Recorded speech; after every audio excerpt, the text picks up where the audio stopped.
Welcome, welcome. This is another update on the reopening of USCIS. I was excited to see that update yesterday that came on the USCIS website.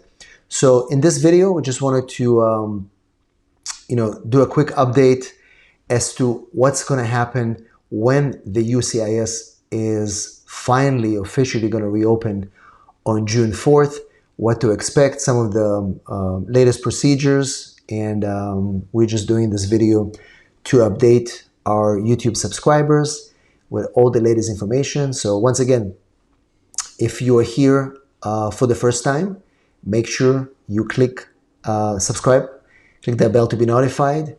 We produce videos every single week for your enjoyment. So this is one of those updates on UCIS, and many of you have been waiting for those updates.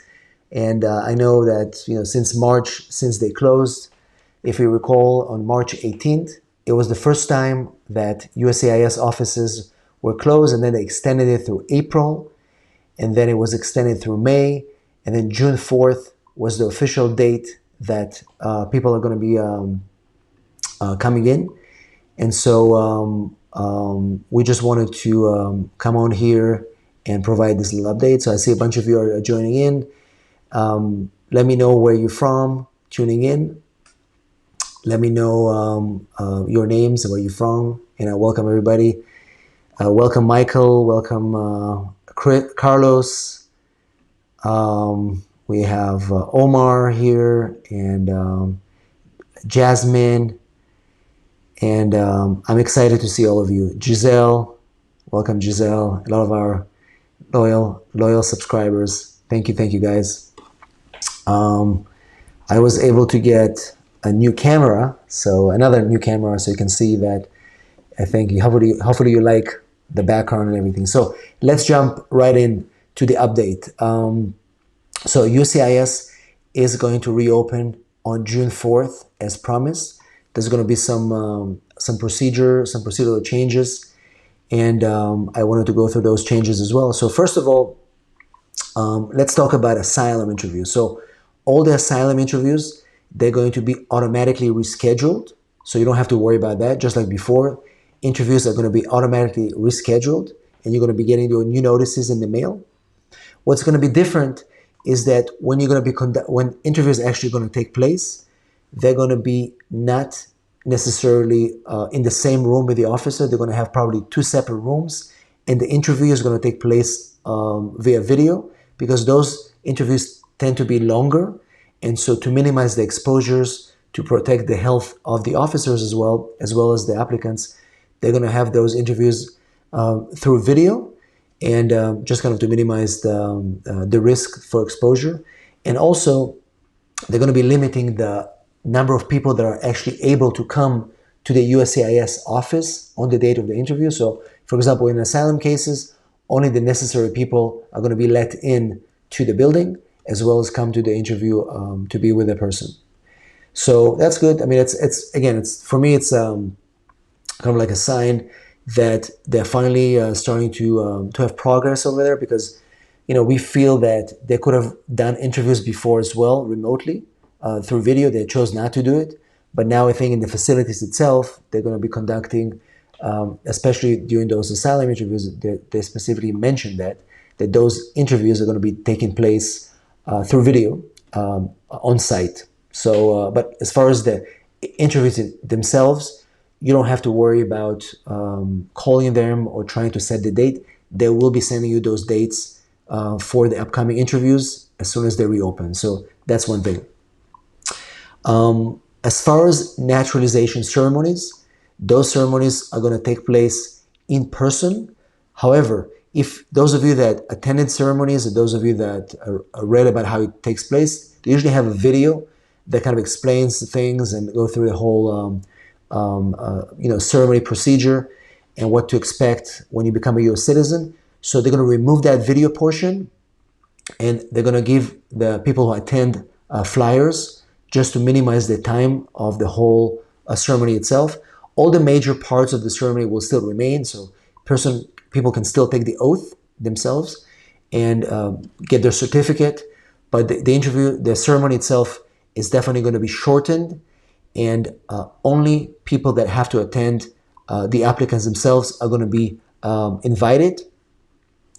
Guests and other members are not going to be allowed into the building. And once again, what is most important is for people to actually become U.S. citizens. And we were hoping that USCIS are going to do something like that before, but they haven't. So right now, when they reopen, ceremonies will take place, but they're going to be in a much smaller capacity, and they're going to try to eliminate all the unnecessary parts of the ceremony, which in this case, that lengthy video and whatever is not really necessary to happen is not going to happen, and it will be basically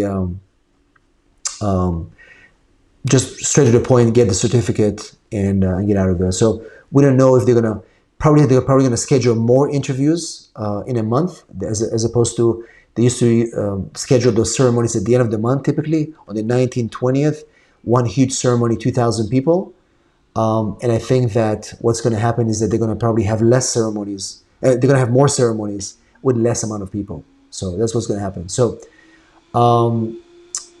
as far as let's see, interview appointments, as far as the regular interview appointments, so you don't have to worry about calling them or requesting them to schedule interview appointments. They will be sending you those letters in the mail, and you'll be getting those appointments for your adjustment of status, for your N400 appointments, and for your asylum. Those are going to be, once again, rescheduled in the mail. The only thing that you have to schedule yourselves is that if you have an InfoPass appointment, if you have an appointment to see an immigration officer to get a stamping and things like that, that you need to schedule yourself. So you have to call them again and schedule your InfoPass appointment. So that's one of those things that you have to do yourselves.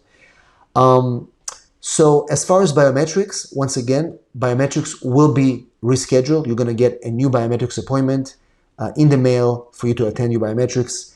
And there's going to be safety procedures at the locations where you have to attend as well. So let's talk about some of the guidelines that they've issued. And once again, you can post your questions, guys, and I will answer them. I'm going to try to answer a few questions on the live stream as well. But most importantly, you can post your questions and I'll get to them at the end of the live stream. So I'll get back to those questions and I can answer them. And once again, don't forget to subscribe to our channel. If you're here for the first time, make sure you subscribe to our channel. And also, we have a private Facebook group that we started a few weeks ago, specifically for issues like that, where I post updates before I go on YouTube, just have a general discussion with our members. So in the link to that video, the link to this video, there is the link to the Facebook group. Make sure you join the group. I want to see you over there as well. Members have similar cases, share experiences, processing times, all the good stuff. So make sure I see you. I want to see you in the Facebook group as well. So let's talk about the new guidelines as to how are we now going to be doing things when they reopen. So first of all, they're going to have a notice and an entry specifically mentioning the people that had any COVID-19 symptoms or actually had COVID-19 or fever and things like that, COVID-19 symptoms are not going to be allowed to the facility at all. Also, people that are exposed to people that had COVID-19 or if they had that kind of symptoms in the 14 days before their appointment, they also should not be coming to the facility, right? If somebody was directed to be self-quarantined for 14 days, also avoid arriving to the facility. So those are going to be written guidelines at every single USCIS facility after June 4th. Very important point. They're not going to allow people to enter the building more than 15 minutes before their appointments. The reason is they want to limit the amount of people that are actually going to be in the building, and they're going to enforce that. So, I know some people excited about your interview, excited about your appointment. They want to come early. Do not do that. Don't come. Try to limit yourself like 15 minutes before. Just show up there, go through security, and check in. There's going to be less people in the lobby. There's going to be less people waiting. So as long as people want to respect those guidelines, it's going to be much easier for everybody because they don't want to limit the crowds in there. So super important. to keep that in mind. They're going to have people at the check entry with hand sanitizers, giving people access to make sure that they have the hand sanitizers just in case you want to stay safe and maintain that hygiene as well. They're going to require face masks at every facility. You're going to have to be wearing those masks. They're going to enforce it, and they'll instruct you when to remove it before they take your photo, or when you're at the interview room with the officer, they'll tell you to remove it, and make sure that you respect that as well. So very important. And one of the things it's kind of like a small factor, but it's important. They want people to bring their own pens. Sometimes you have to sign when you fill the N400 pre-application form when you wait in the lobby. Make sure you use your own pens. They want you to use your own pens because, obviously, for obvious reasons, to avoid the spread of the virus. So those are going to be important things. And I don't know if people don't bring their pens, if they're not going to be able to sign, they're going to send them out. We don't know that. But to avoid any delays in your interviews, make sure you respect those rules. These rules are published on the website of USCIS, and also I'm bringing them here in this video for you to be aware. But they are going to be open, and we expect there's going to be quite a few delays. Again, we have done a video before about USCIS running out of money. I think that hopefully it's not going to happen. But I do know that we're expecting delays, and right now what we're doing with our clients, we're going to be very diligent to monitor any notices to make sure clients are not going to be late, and anybody that needs to reschedule should do it on time. So, hopefully this update was useful. Let me look at some questions here. Quite a few people on here. We have questions about, so again, in this video, I just wanted to bring this update. I'm going to do another session, which is going to be pure. If you guys want just pure Q&A, let me know, and I'll come back and I'll do just a video, a live session, just Q&A, answering your questions. This video was specifically to update you on the reopening of the offices. So, if you're here watching this video for the first time, make sure you subscribe to the channel. Give this one a big like, because if you don't like the video, then YouTube is not recommending the video to anybody. So make sure you do that. And join our Facebook group. The link is in the description of this video. And many of you want to speak with me personally about your case. So if you want to do that, I've posted a link to book a consultation with me. It's a special link for YouTube subscribers or people that watch this video. There's a link below in the description of this video, and I'll be able to connect with you. So that's it for today. I appreciate all of you guys. Please post your questions in the comments. At the end of this video, I'm going to get offline, and there's going to be a way for you to post comments in this video. Post your comments, your questions. We'll go back in there and answer this question the next week. Sometimes it takes me a while to answer, a couple of days, but I'm doing my best to go back and answer all the questions, because you guys are amazing for supporting our channel, for coming back every single time to ask questions, and I'm doing this for you guys. So thank you so much. Let's hope that this reopening is going to be a new chapter in this whole immigration craziness, and I'll keep you posted. There's quite a few updates that I'm going to be recording for you guys in the next few days. We have a video talking about embassies, what's happening in the embassies. I'm going to do some updates about that, and also about delays for people that are stuck abroad. And let's see what happens with Trump. Maybe he's going to do his restrictions on non-immigrant visas. Hopefully it's not going to happen, but I will keep you posted. So once again, please subscribe. Check the link below for our Facebook group, and let me know in the comments what questions you have, what concerns you have. And I'll see you guys in our next video. Stay safe. It's Thursday. Make sure you take care of yourselves as well. Do something fun.